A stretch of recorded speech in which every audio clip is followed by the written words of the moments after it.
This is the review for the Spector NS5 bass. Disclaimer, I'm not a bass expert, and I didn't even know what one was until I was 16 years old. And frankly, I still don't know what it is. So without further procrastinating, let's review this tall man's walking stick.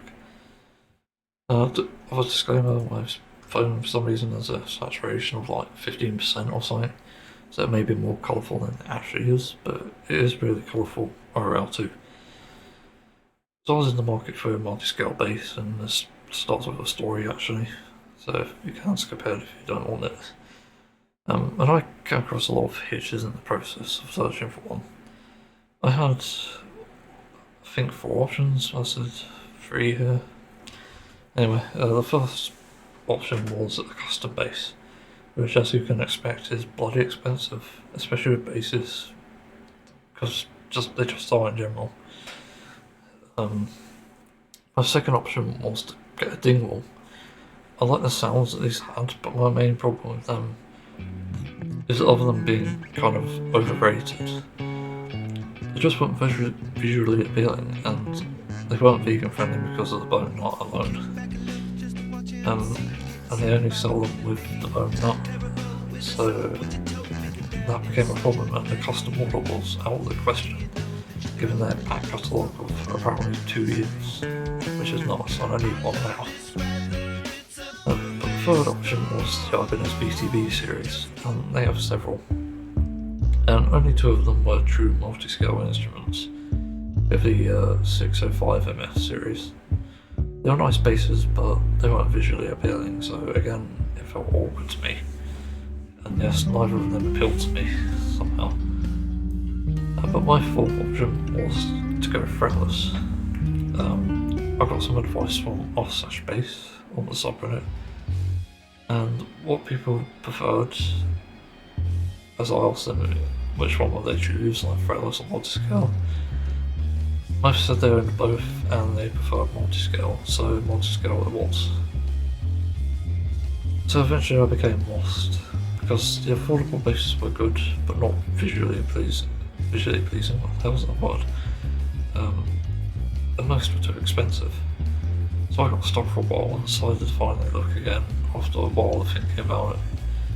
Only then finding the Spector Dimension NS5 series, which happened to look great and sound great from what videos I saw of it. I got one and I got the blue one. So yeah. One thing I'm going to say is I'm surprised nobody's reviewed the red one, as it does look nice itself. It just wasn't my sort of colour. But the moss finish and the natural finish one was also quite visually pleasing. I decided against it after a lot of thinking, just prefer blue. So I purchased that, and here we are now. That's things to note, which I'm really grateful for, of the backwood. Is thank you for naming it something sensible. Like, holy shit, Ibanez, what are you thinking? Please fix your naming scheme. It gets harder and harder to search for guitars because the names are too similar and too specific. Whereas you get a cool last name or signature on it on other brands, and that's far easier to find. Finally, Spector gets it. They know how to name a guitar, or bass for that matter. And the main reason I got this bass is because I needed a multi-scale bass to handle down tunings, and I only need one, for now anyway. My next one will have to be custom made, but I wanted to see if it could fuck, as in drop F sharp, drop B, as it's my preferred tuning. First issue right out of the box, literally, is the smell. I don't know where this was stored, but it smelled like it was close to a smoking area. And even after having it, playing it, I played it for a few days and it still smells of cigarettes. Second issue is I didn't win the top World War 3, the headstock looks far better than it. And the body. So yeah, it'll vary. Better to look at photos if you can find them. Also ask for them, I think, as well. And yeah. Third issue is, and I'm not sure if this is a Lite's problem, but the fretboard wood has like caps in it. I'm not 100% sure if it's normal. It's barely noticeable in darkness, but in light it's very visible. Fourth issue is the fret size.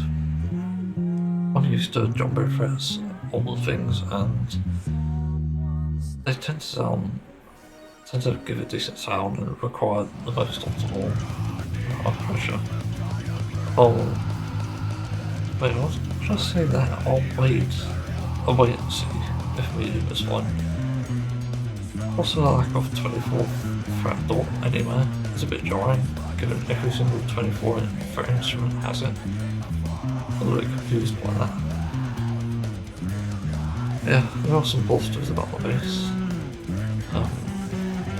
It's genuine pop build wood. It has that reflectiveness to it and depth. It feels mostly light from weight alone. When I go out of the box, it's quite light too. When I got the box, I mean.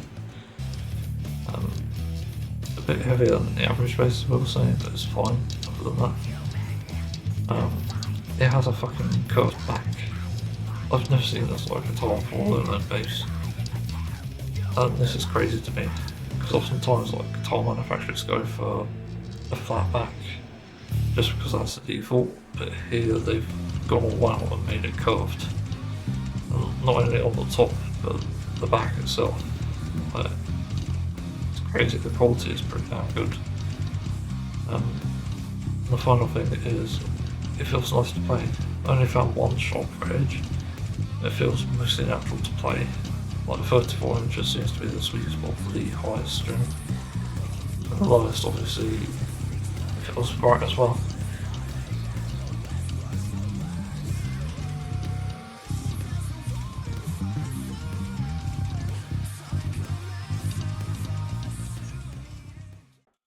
Because it's impossible to tune normally, I do this. I play the 5th fret.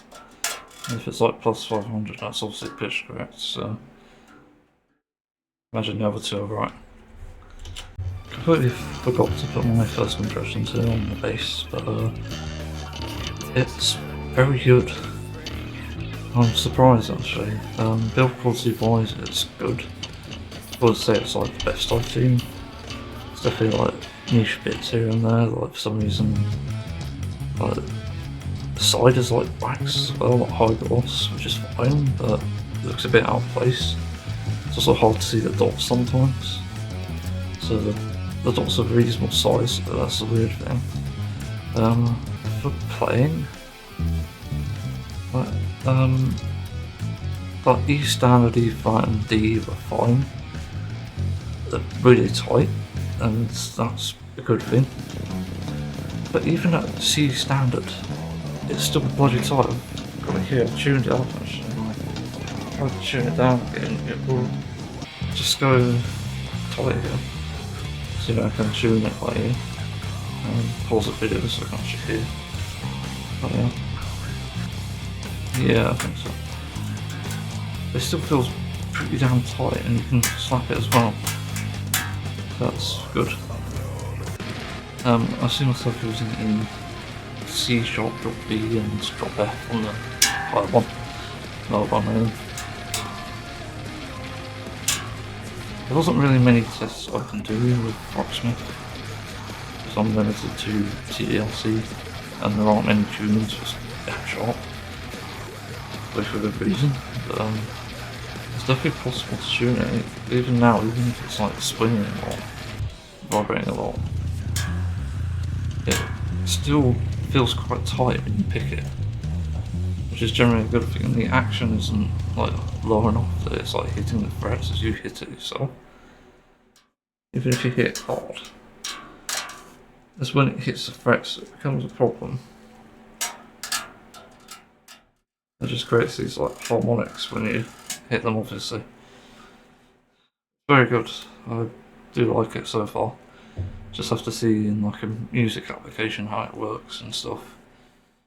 With my own tones and whatever. Pretty good. So that's review the space. I've already sort of set up with it and probably just spoiled it. Just gonna do no EQ. and then I'll turn it on after.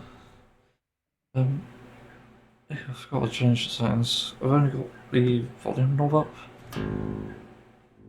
so that's it. When you turn everything on, it just gets distorted because it's probably the Rocksmith cable, but even then, I haven't seen any proof that it sort of like changes anything. If it's different to the sound interface. Yeah, I've just turned it off now because it sounds good as it is. This is the bridge pickup. Over here. I've also got it tuned to F sharp. I'll drop F sharp and drop B, which is probably my tuning of choice. And I tuned it by basically playing the 5th fret, because it's basically tuning down. And if I could get it to like perfectly align there, so like +0, +10, whatever, and I basically got F. So I managed that. Yeah, tightness wise, it feels tight still. I'm very surprised, even though it looks like it's wiggling a lot when it is. It's not that bad.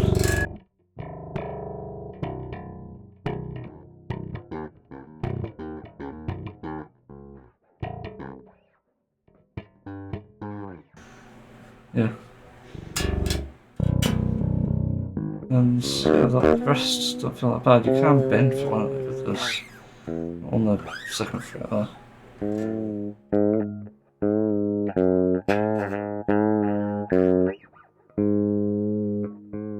For some reason this is tighter than the G string, which is odd. This is lighter than the... Okay. That's weird. I don't know what strings I put on these, I couldn't find any information about it online. Anyway, that's the pickup.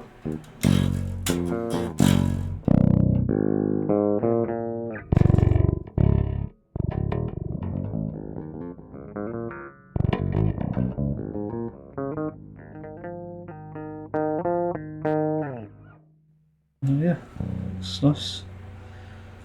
In the middle, it's just both, I think.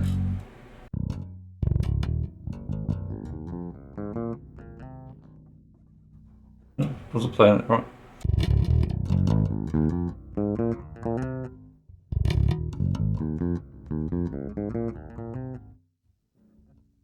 That's weird.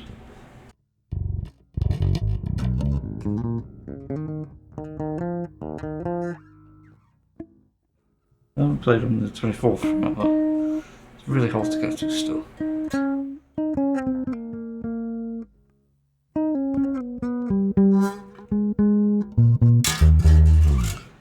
Yeah, I forget you can also do tapping.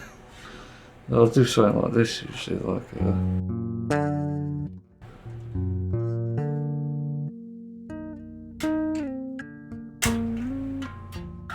more for playing bass.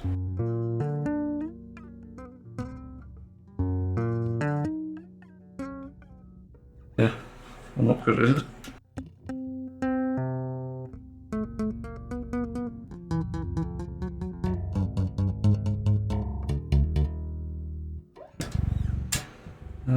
And normal ones, neck pickup even.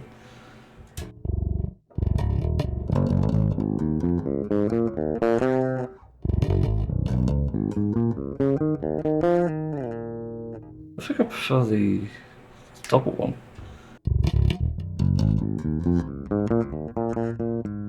Got more tone to it, you got like the picking sound, but you also have the like bass bit, which is odd.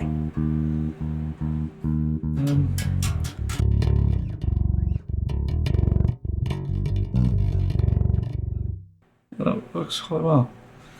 I think I'll keep that. I won't mess with the knobs because I think it's a bit of a slippery slope, especially with the Rocksmith cable for some reason. Yeah, let's do tones. I got a metal tone from whatever this is, auto. What's it say default? It's not default, I'm pretty sure it's the bass clean up there. I have changed it a bit, I think. That's probably why. And then I've got the EQ, which is like this. I'm not good at EQing, obviously. I haven't actually got any examples to show of like tracks here, so you know that. I haven't recorded anything.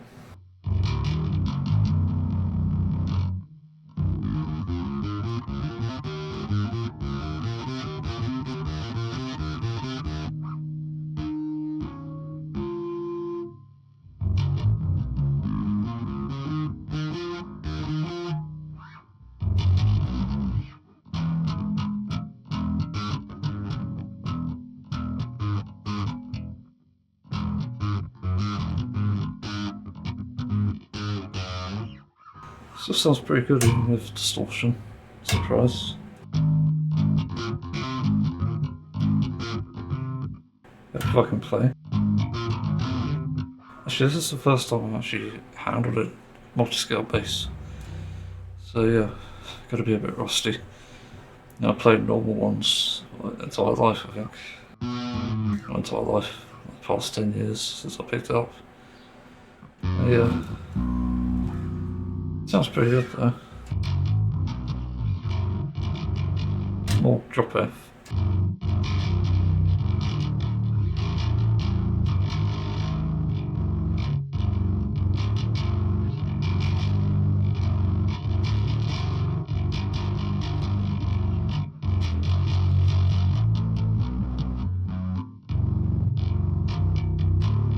You can probably hear the clanging a lot more with drop F. So it's hitting the frets a bit, but not too much.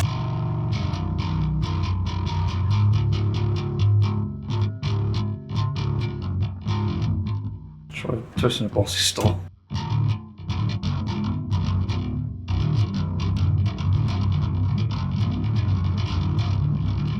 Yeah, it sounds like shit. Let's not do that again. It sounds pretty good though, I'm surprised. Yeah, I do like it. It still smells of smoking for some reason. I have no idea how that happened. Could be a delivery driver, I don't know. It shouldn't smell that much. It's bizarre. Yeah, I do like this bass. It's good. Yeah, so see people have got to include that in my script. Yeah, I saw people complaining about the nut. Basically saying the action was too high. It's just right here. Like, it's barely hitting the thingy, the first fret. Even with like shaking, it's not hitting it. But it is very close to the first fret, I will say that. The others, they sort of are as well, to be honest. The nut could do with being a bit higher, but that's it. It's fine. Yeah. Have you got anything else to show? So I've tested it in FL Studio, and you've probably also seen like gameplay of Rocksmith 2014. Probably heard the covers. I love the sound of the bass. Despite the Rocksmith cable possibly muddying it up, it still sounds great. I can hear the attack so clear and well. Both pickups sound good. This is a real metal bass, in my opinion, and probably great for other genres too. I can recommend this. It's well worth the money. Just make sure you get a non-smoker variant and do your research before you buy. I can't stress this enough. For what something may offer you like Dingwall, it may not be what you need. In my opinion, I felt like Spector performed just as well as Dingwall on sound alone. Even though I never picked one up, but it's for you to decide. I think if you can try them out, you probably should. Options available to you. Yeah, thanks for listening to the review.